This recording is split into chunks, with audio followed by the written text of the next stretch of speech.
அனைவருக்கும் வணக்கம். நம்ம இன்னைக்கு மாலை செய்கிறதுக்கு தேவையான பொருட்கள் என்னங்கிறத பார்த்துக்கலாம். ஃபஸ்ட்டு நம்ம எல்லாருக்கும் தேவையானது நூல்.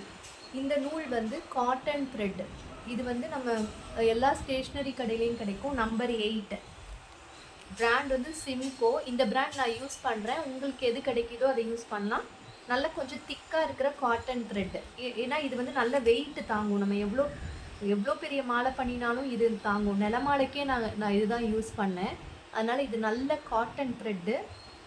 இது வந்து இந்த திக்னஸ் இருக்குது.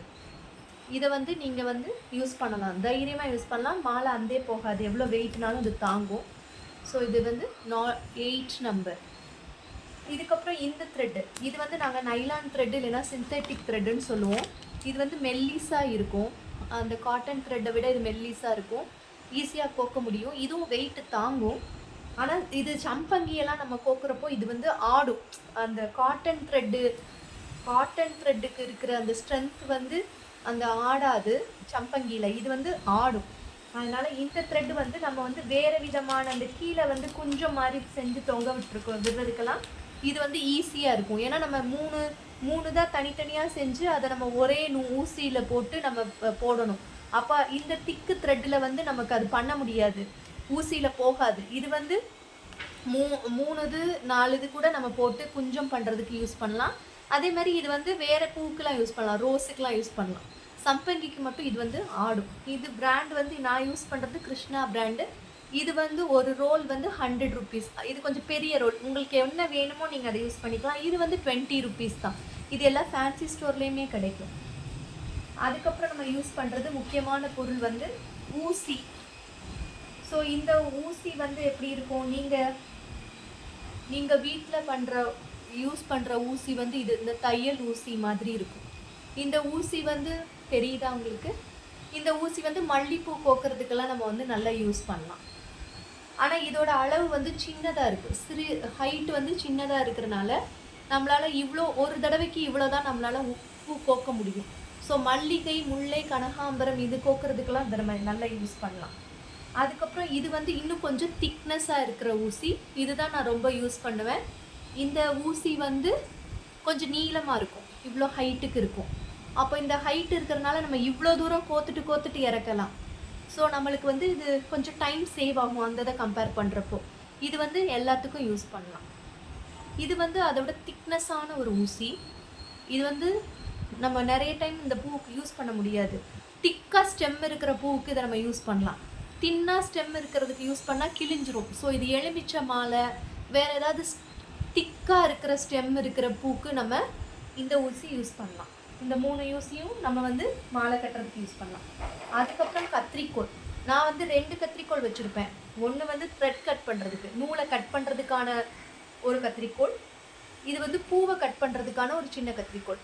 அப்போது வந்து இது ஏன் நம்ம தனித்தனியாக வச்சுருக்கோன்னா, இது மழுங்கிரும். பூவை கட் பண்ணுறதுக்கு ஈஸியாக மழுங்கிரும், அப்புறம் நூல் கட் பண்ணாது. அதனால் நம்ம வந்து பெட்டர் நம்ம வந்து 2 தான் யூஸ் பண்ணுறதுக்கு பழகிக்கிட்டோன்னா நல்லது. அப்புறம் இந்த தண்ணி ஏன் நான் யூஸ் பண்ணுறேன் அப்படின்னா, நம்ம சாமிக்கு போடுறனால இந்த நூலை நம்ம ஊசியில் கோக்குறப்ப எச்சி தொட்டு போடக்கூடாது. அதனால் இந்த தண்ணி நடுவில் ஏதாவது ஊசி வந்து நூல் வந்து ஊசியிலேருந்து வெளியே வந்துட்டால் கூட நான் இந்த தண்ணி வச்சு தான் திருப்பி தொட்டு வந்து நான் ஊசியில் வந்து போடுவேன். ஸோ இதுதான் வந்து பேசிக்காக தேவை. இப்போ அடுத்தது வந்து நான் பேசிக்காக பூவை எப்படி கட் பண்ணுறதுன்னு சொல்லித்தரேன். இது வந்து என்னது, நம்மளோட சாதாரணமாக எப்போவுமே யூஸ் பண்ணுற சாமந்தி பூ தான். இதை நீங்கள் இப்படி திருப்பிட்டு இந்த பேஸில் நல்லா கட் பண்ணிவிட்டு இப்படி தான் யூஸ் பண்ணணும். ஸோ இந்த மாதிரி கட் பண்ணிவிட்டு யூஸ் பண்ணும்போது இது ஆடாது. நீங்கள் நூலில் குத்தும்போது சென்டராக பார்த்து குத்தும். இந்த பூவோட சென்டராக பார்த்து குத்துனீங்கன்னா பூ ஆடாது, நூல்லேருந்து ஆடாது, வெளியே வராது, விழுகாது. ஸோ அதுதான் சாமந்தி பூவை வந்து நம்ம கட் பண்ணுறது கூட ஒரு முறை. இல்லை இது வந்து நாட்டு சம்பங்கி. இந்த சம்பங்கி வந்து எப்படி கட் பண்ணலான்னா 2 விதமாக கட் பண்ணலாம். ஃபஸ்ட்டு அந்த க்ரீன் கலரில் தெரிகிற இந்த போர்ஷனை மட்டும் கட் பண்ணி நம்ம கோக்கலாம். அப்படி கோக்கும்போது என்ன ஆகும் அப்படின்னா, நமக்கு மாலையோட அகலம் பெருசாகும், வித்து வந்து அகலமாகும். இல்லை எனக்கு வந்து வித்து ரொம்ப கம்மியாக தான் வேணும், சின்ன மாலையாக வேணும், அதாவது அகலம் கம்மியாக வேணும்னா நம்ம இப்படி பாதியில் கட் பண்ணணும். இந்த அளவுக்கு நீங்கள் கட் பண்ணி கோத்திங்கன்னா மல்லிகைப்பூ சைஸுக்கே தான் வரும். இது வந்து சம்பங்கியோட கட் பண்ணுற முறை. இது வந்து ரோஜா பூ. ரோஜா பூவை வந்து நீங்கள் வந்து எவ்வளோ நல்லா கட் பண்ணுறீங்களோ அவ்வளோ அழகாக அது மாலையில் போய் உட்காரும். ஸோ இப்படி இந்த தண்டு பகுதி இருக்கு இல்லையா, இதை வந்து இப்படி நல்லா ஒட்டுக்காக கட் பண்ணிவிட்டு நீங்கள் இப்படி வச்சு இப்படி நூல் வச்சு ஊசி வச்சு கோத்திங்கன்னா இந்த நூலில் இருந்து இது ஆடாது, இது அப்படியே நிற்கும். ஸோ இதுதான் வந்து பூவை வந்து நம்ம எப்படி கட் பண்ணணுங்கிறது இப்போ பார்த்தாச்சு. இப்போ இன்னொரு முக்கியமான விஷயம் வந்து நான் இது எனக்கு தெரியுதா அப்படின்னு தெரியல, இது நான் கேமராவில் வச்சுருக்கிறதுனால ரிவர்ஸில் தெரியுது. ஸோ நான் இது சும்மா ஒரு மாலை வந்து எப்படி இருக்கும், ஒரு பேசிக் பார்ட்ஸ் ஆஃப் த மாலை, மாலையோட பகுதிகள், பார்ட்டு என்னென்ன பிரிவுகள்னு சொல்லலாம். இது வந்து நம்ம கொஞ்சம் கீழே அட்டாச் பண்ணுறது, இங்கேருந்து தான் தொடக்கம். இதுலேருந்து இது வந்து தொடங்குற பகுதி, இது நடுப்பகுதி, இது நிறைவு பகுதி. நம்ம இப்போ என்ன கலர் யூஸ் பண்ணுறோமோ தொடக்க பகுதியில் அதே வச்சு தான் நிறைவு செய்யணும். நடுவில் நீங்கள் வேறு கலர் மாற்றிக்கலாம், இல்லை ஃபுல் மாலையும் நம்ம ஒரே மாதிரி கூட போடலாம், அதில் எந்த விதமான பிரச்சனையும் இல்லை. இப்போ நான் ஒரு டிசைன் பண்ணணும், டிசைனாக மாலை பண்ணணும்னா, உதாரணத்துக்கு இப்போ நான் இதுவும் ஒரு ரெட் கலர் ரோஸும் வைக்கிறேன் அப்படின்னா, கீழே வந்து இது ஃபஸ்ட்டு வச்சுட்டு ரெட் ரோஸ் வச்சுட்டு ரெட் ரோஸ் வச்சுட்டு இப்படி போகிறேன். நடுவில் வந்து நான் வந்து இது ஒரு 5 தடவை அப்படி மாற்றி வச்சதுக்கப்புறம் நடுவில் வந்து நான் வெறும் சம்பங்கியவாக கோக்குறேன். திருப்பி முடிவில் வந்து திருப்பி இதே மாதிரி ஆரம்பிக்கணும்.